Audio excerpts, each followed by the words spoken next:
Ja, men så vil jeg da gerne sige velkommen tilbage fra ferien. Velkommen til en ny sæson. En stor sæson går vi i møde, tror jeg. Vi skal spille Dyrene i Hakkebakkeskoven med Bo som spillende instruktør igen. Ja. Bo, det kan være, at du vil sige noget om det? Ja. Ja. Jamen, jeg vil bare gerne sige velkommen til Dyrene i Hakkebakkeskoven. Og igen i år, der er det mig, Britt og Jack, der skal være skuespillere, og jeg skal så både være instruktør og skuespiller i år på grund af de mange roller. Og igen i år, der er det næste, der er pianist. Så jeg glæder mig til at komme i gang, og jeg tror, det bliver en stor succes. Så. Ja. Men jeg vil også gerne lige indskyde, at som mange af jer sikkert ved, der altså i sidste sæson, der var jeg rigtig hængt op med stress. Jeg tabte faktisk 10-12 kilo. Så. Men i mellemtiden så har jeg så gået til noget psykologbehandling, som jeg har fået bevilget af Steffen. Og det går rigtig godt, og jeg føler mig rigtig godt rustet til at komme tilbage. Så jeg har hår på brystet, og så jeg tror, det bliver en succes. Ja. Godt. Ja, så vil jeg lige sige, som I kan se alle sammen, så har vi jo et nyt ansigt iblandt os. Anja. Og til jer, der ikke ved det, der kan jeg sige, at Anja, hun er nyuddannet fra på teknikerlinjen. Og vi har tilknyttet Anja, fordi hun skal bistå Carsten og Brian nede i teknikken. Ja, altså det er en beslutning, vi har taget, for vi havde jo sidste år, som vi alle ved, der havde vi jo en meget uheldig episode med Carsten med lysloftet, som ikke var skruet ordentligt fast under en forestilling der med 2 kilowatts lampe lige ned i hovedet på en lille dreng, hvor hans ansigt var helt fuldstændig i uha. Men så derfor har vi ansat Anja til at aflaste Carsten, så vi forhåbentlig kan undgå en lignende situation igen. Velkommen til, Anja. Så kan du jo hjælpe med at holde Carsten i ørerne. Ja. Jeg tror, vi har forstået det. Ja. Ja, men velkommen, Anja. Tak.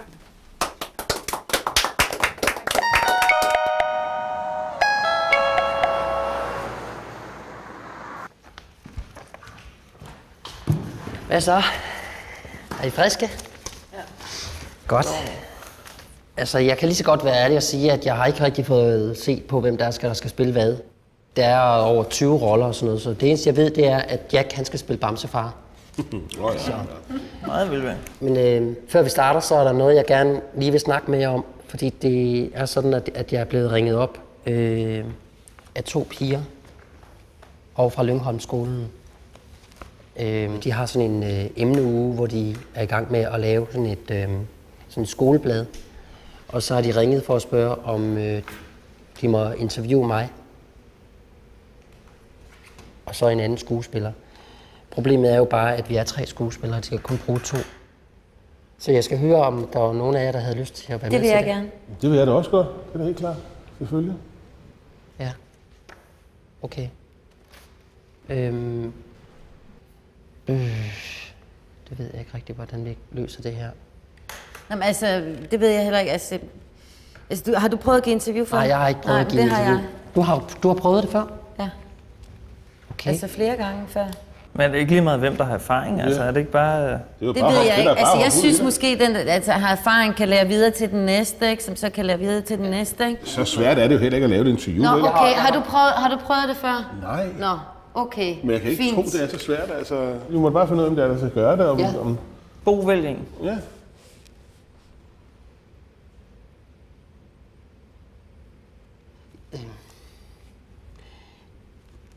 Eller også så gør I det alle 3. Nej, vi kan ikke gøre det alle 3. Det har pigerne sagt overfra. Jeg synes også, det er noget rod med Har 3. de det?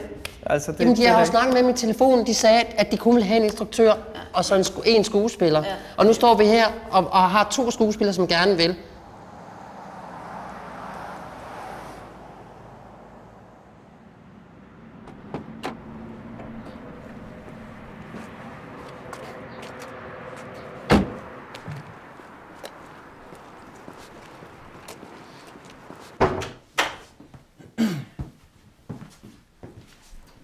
Kan jeg hjælpe med noget? Ja, dag. Kent Pedersen, Kultur- og Fritidsforvaltning. Kommer angående et budgetmøde. Ja, det plejer bare at være en, der hedder Annie, som kommer, når vi holder budgetmøde. Ja, Annie, hun er blevet flyttet over i Miljø- og Teknikforvaltningen, så jeg er her i stedet for hende. Okay, jeg hedder Bodil Vamdrup, og det er mig, der er sekretær. Dag. Det er Steffen, du skal tale med. Ja. Steffen, kommunen er her. Nå, så skulle du være der, Annie. Nej, det er ikke Annie, det er Kent Pedersen. Dag. Kent Pedersen, Kultur- og Fritidsforvaltningen. Jeg er her i stedet for Annie Jørgensen. Okay. Ny mand på posten. Okay. Men lad os da gå ned. Ja, lad os kigge på det. I mødelokalet.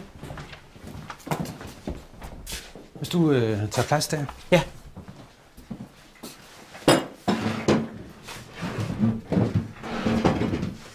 Ja, jeg håber, du kan lide jordbærkage. Nej tak. Nå, okay. Fint. Kanon. Ja, men jeg kan jo lægge ud med at sige, at jeg er blevet kastet lidt hovedkuls ind i det her. Ja. Det, når du er ny, det Ja. Fint. Det jeg har fået at vide er, at I har bedt om et ekstraordinært budgetmøde. Ja. Ja, men det er også rigtigt. Ja. Og det er jeg selvfølgelig lidt interesseret i at høre, hvad det drejer sig om. Ja, det... Ja, jeg kan lige så godt sige det, som det er. Vi har brugt for mange penge. Okay. I forhold til i forhold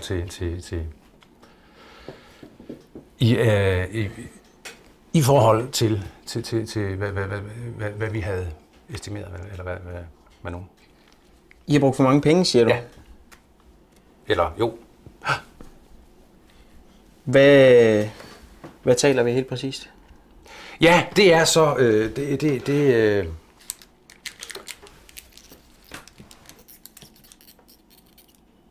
er så det er 825.000. Det er så kroner eller ja.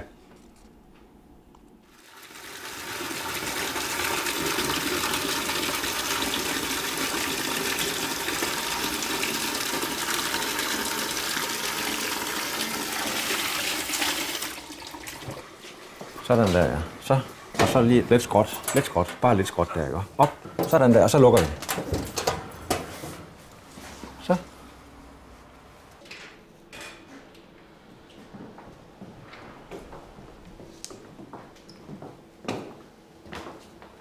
Du er Anja. Ja. Vi har sådan nogle personaleskab herude. Det skal du da også have. Okay. Så du ligesom ved, hvor dine tasker sådan noget skal være, ikke? Så hvis du bare lige tager den tasker og kommer med her. Det er godt. Skal du bare se her. Det er det skab her. Det er der, hvor nøglerne sidder, det er okay. dit. Så du kan bare putte dine ting derinde i. Ja, ja.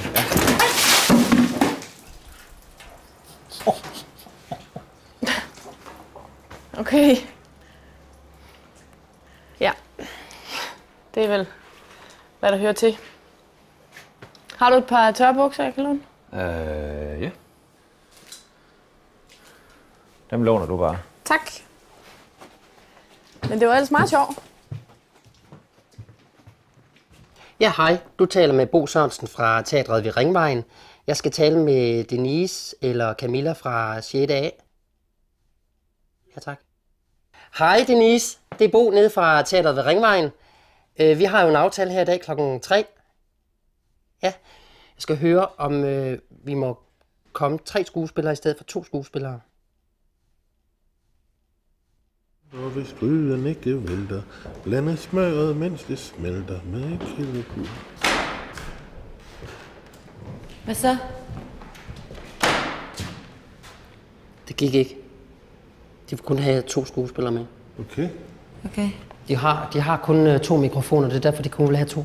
Jeg har prøvet ellers at sige, at vi var 3, men det gik ikke. Men det er også fint nok. Jack, bliver du ked af det, hvis det ikke bliver dig? Nej, det har jeg jo sagt hele tiden. Jeg bliver ikke ked af det.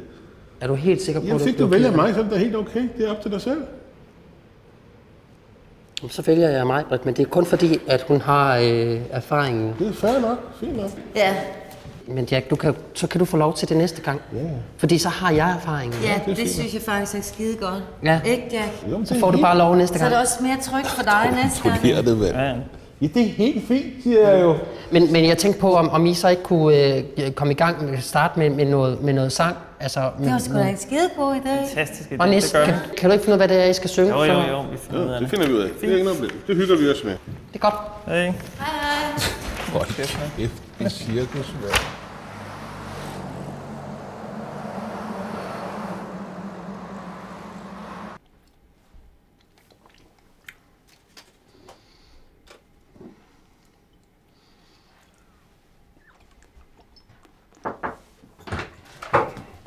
Jack? Hvad hedder det? Skulle vi komme i gang med de der sange, eller hvad? Ja. Okay. Gider du at hjælpe mig? Jeg har keyboard liggende ude i bilen. Ja, det ville være fedt lige at gøre det der hende over. Og jeg havde bare tænkt, at når det er en ny forestilling og sådan noget, så skulle jeg næsten have noget nyt at spille på, ikke? Nå ja. Hold da kæft, Jeg skal lige være forsigtig her. det må jeg nok sige. Ja, det er flot, ikke? Kæft, det er Det er flot. fuldstændig nyt. Sådan. Den koster kraftedeme 22.000, mand. Kæft, det er lækkert, mand. Ja, ikke? Du skal lige være forsigtig, når du tager det. Prøv at tage det Ja, over. ja, det... kæft, det var jo ikke noget. Nej, Sådan jamen, en plastik, mand. nej. Jamen, du skal lige være forsigtig. 22.000. Du skal lige passe på, at du ikke knaller det ind i dørkampen, Ja, ja, ja. når du går ind der. Jeg tager lige stativet her. Sådan der. Yes, Hold kæft med farver. så er der liv i svinet. Skal du se her. Så kan den jo spille 200 forskellige rytmer og sådan noget, hvor den så selv... Nu skal vi prøve at høre her. Sådan her. Det er simpelthen så pisse smart, altså.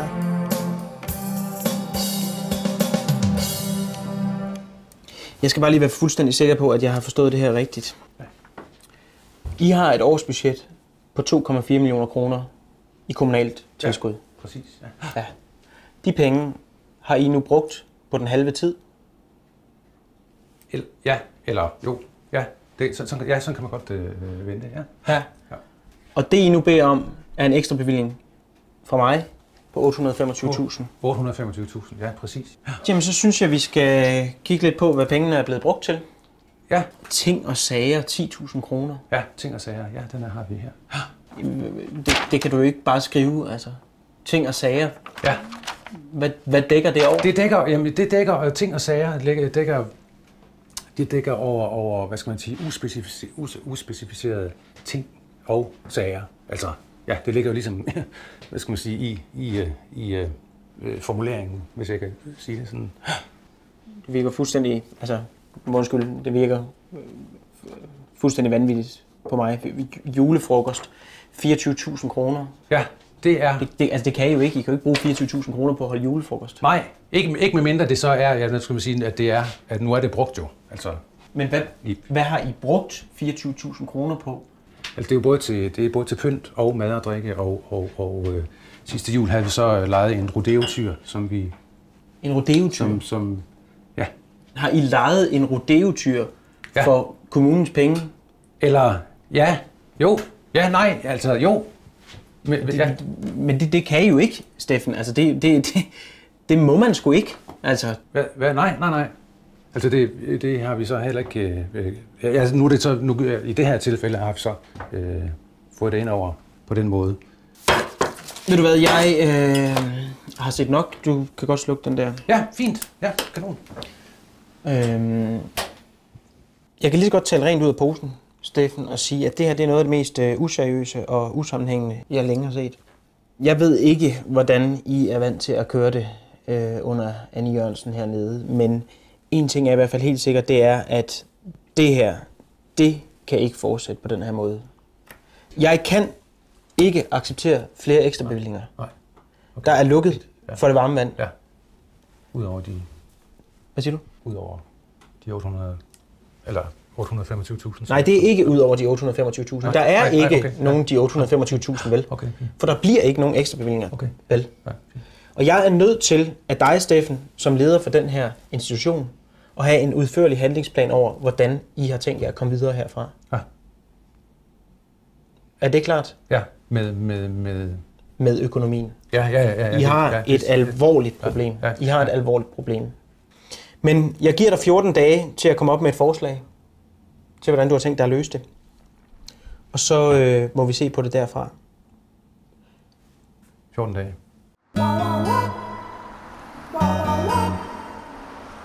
Hej. Hej. Hej. Velkommen. Velkommen. Tak. Jeg hedder Bo. Hej. Bo, jeg er instruktør, og jeg er skuespiller. Og det er... Det er mig, Britt. Jeg er skuespiller. Ja, vi har så taget kostymerne på, som I kan se. Kan I gætte, hvem der er hvem? Det kan I ikke. Jeg er Mikkel Rev, og det er... Jeg er klatremusen. Hvordan har I tænkt at tage noter, eller? Jeg har en båndoptager med. I har en båndoptager med, okay. Nå. Spændende. Nå, det er sådan en. Ja. Den kender jeg godt. Nu skal du så lige passe på med mikrofonafstanden, ikke? Så der ikke kommer de der fordi så får I enormt svært ved at høre, hvad det er, vi siger. Ja. Ikke? Skal vi begynde? Ja, det synes jeg da.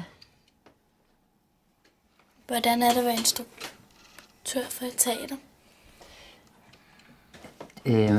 Det er faktisk et rigtig godt spørgsmål, jeg har fundet på der. Undskyld. Må vi undskyld. Denise? Hej, Tom. Ja. Det har vi glemt. Ja. Jo, vi kommer. Hej. Det er Tom over Fædreskolen. Vi bliver nødt til at gå derover. Han er stiksur. Vi bliver nødt til at gå. Hvad? Vi skal til ridestævne i weekenden, og så skal vi ud og øve. Nu? Ja. Jamen, skulle vi ikke lave et interview? Vi skal til ridning. Vi havde glemt det. Vi glemte det. Jamen, vi har jo en aftale her. Vi har lavet en aftale om, at de skulle komme og interviewe os. Det kan I ikke være bekendt, det der. Nej, det synes jeg ærligt talt heller ikke. Vi ses.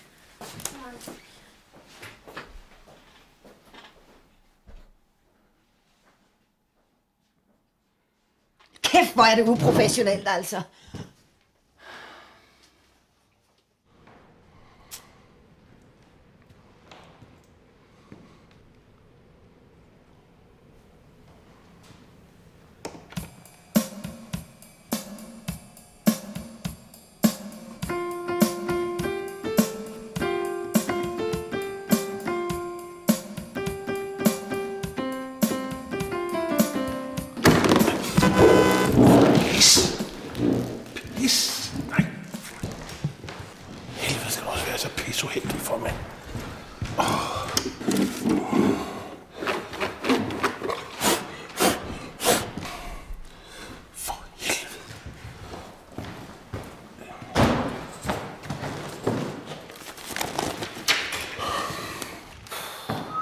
Nå, lige tømme ryggen.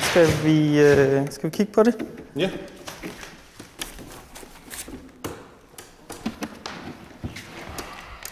Hvad fanden er nu det? Hvad fanden er nu det, mand?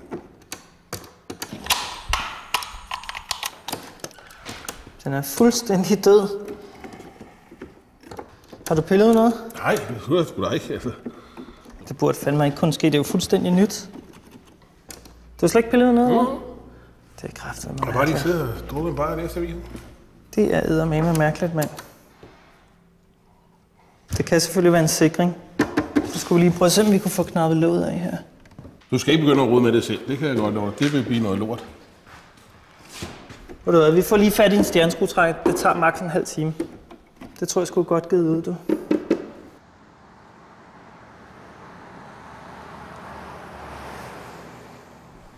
Op med spanden igen. Er du sikker på, at det er en god idé? Ja, det er en rigtig god idé. Op med den. Der. Glemmer det. Sådan. Så går den.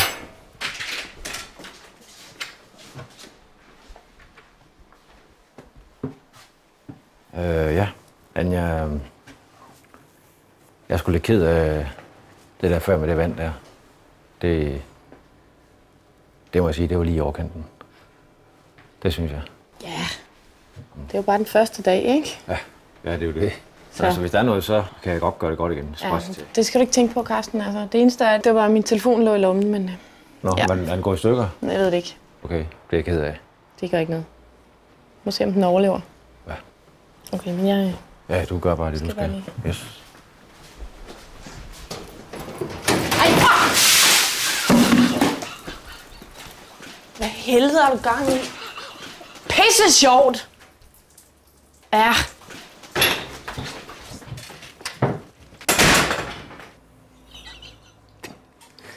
Det var satan med sjov, Brian. Hvad? Jeg skal lige have den sidste ud her. Yes. Så det var med det samme.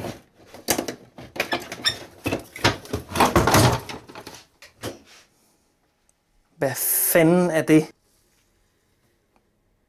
Ej, hvad fanden er der sket, Jack? Ja.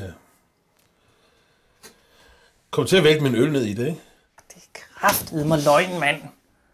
Er der en ting, der ikke kan tåle, så er det kraftedme øl, mand. Sukkeret, det går lige i kondensatoren. Prøv at se. For helvede da. Det er fuldstændig ødelagt. Kan du ikke prøve at tørre den eller sådan noget? Så prøv dog at se det for helvede, mand. Det er jo skvulper rundt. Jeg er jo ikke blind, vel? Din kraftidiot, mand. Jamen, du skylder mig et nyt keyboard. Du skylder mig 22.000. Jeg har ikke 22.000. Du skylder mig 22.000. Jeg har jo ikke de penge, vel? Hvad fanden kan jeg gøre? Det ved jeg sgu ikke, men du skylder mig i hvert fald 22.000. Hvor meget betaler vi i varme? 5.000. Hvis vi nu lukker for varmen i 3 måneder, det er så 15.000, så er vi nede på 810.000, som vi mangler. Ja? Steffen, vi bliver lige nødt til at forstyrre 2 minutter. Hvad? Jeg har sgu lidt af et problem, altså. Ja? Jeg er kommet til at vælte en øl ned i Næses nye keyboard. En øl? Ja. Hvad duer det ikke? Eller? Nej, det er gået fuldstændig i stykker. Det var splinter nyt. Det koster kraftedme 22.000, altså. Jeg skulle skide ked af det, men altså... Jeg tænkte på, om teateret måske havde mulighed for at erstatte det, altså. Ja, det skal i arbejdsregi, ikke? Ja, det skal i arbejdstid. Ja. Jo, jeg kan godt sige, det er en arbejdsskade, sådan set, ikke? Ja, det er altså lidt svært. Om jeg havde købt det til forestillingen. Altså, så det er ligesom... Vi står ligesom og mangler noget musik til forestillingen. Ja, det skete jo, mens vi øvede. Det er jo en arbejdsskade. Ja, men altså, vi er i en lidt svær situation med hensyn til, vi har ikke... Jeg ville sgu godt have gjort det selv, men altså... Jeg har heller ikke de penge, altså. Jeg har jo ligesom været ude og bruge dem en gang. Jeg kan altså ikke grave dem op nogen steder, det kan jeg sgu ikke. Men, ja...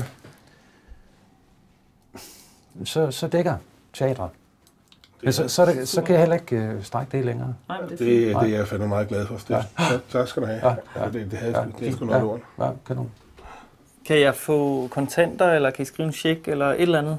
Ja, det vil være fedt at få dem med. Ja, det må du lige tage med det tager du lige med Bodil. Okay? Yes. Jamen, ja, det er fint. Ja, kanon. Ja. Lige midt i det hele, der ringede Denises telefon, og så skulle det lige pludselig gå i det hele, og det var noget med noget ridning og sådan noget, og vi stod der og havde købt slik, og havde virkelig sat os op til det her. Og, det er utroligt uprofessionelt. Okay. Uprofessionelt. Ja. Altså det vi synes, eller det vi gerne vil sige til dig, Judith, det er, at vi synes, at det faktisk er rigtig uprofessionelt. Og vi står ligesom med skægget i postkassen. Vi har taget fri hele dagen, Judith. Men det vil vi godt vil klage over, det er, at vi vil bare gerne have, at du ligesom siger til dem, at en aftale er en aftale. Det er ikke en særlig god start på sæsonen. Ja, og for os er det jo heller ikke en særlig god start på sæsonen. Vel, Judith? Men vi vil gerne have, at hvis du kan give pigerne en opsang. Wow, wow, wow. Wow, wow.